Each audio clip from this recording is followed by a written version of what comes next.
Hi guys, yan ang saging namin dito na latundan sa tabi ng bahay. Ayan, medyo malapit na siya magulang at mga ilang araw tatanggalin na namin yan kasi paghayaan dyan sa puno, tutukain siya ng ibon. Kaya yan ang kunaunahan niyang bunga at sunod na araw titibain na namin yan. Iba guys, ito yung iba guys na dito sa sako, hindi mo na namin ilabas.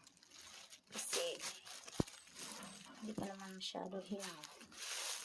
Ayan. Ito yung nasa puno guys na pinakita ko sa inyo na video noon. Titibain pa lang namin. Yan, tiniba namin nung nakaraang araw. Nilagyan namin siya ng kakwate kasi sabi nila pag lalagyan daw nito, mabilis siya mahinog.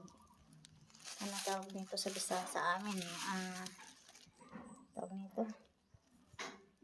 Basta dito, kakwate, nakalimutan ko dito sa amin, sa probinsya. Anong tawag nito sa probinsya, guys? Paki-comment.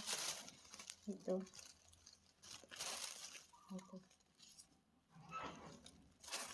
Ayan, guys. Yun yung ano, guys. Yun. Iba na nahinog na nilabas ko, guys. Ayan.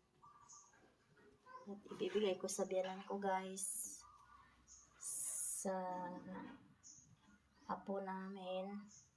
At ito sa kapatid ng asawa ko. Yan na muna ibigay namin. Isang piling lang sila kasi yung iba hindi pa talaga hinog. Sunod araw naman guys. Ayan. Ibabalik na natin guys. Ilagay kasi namin dito sa ilalim guys. Ibababo guys. Ayan. At sinsya na kayo guys sa aming bahay guys. Talagang ito ang buhay mahirap.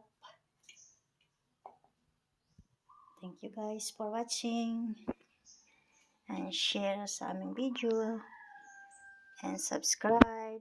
Thank you.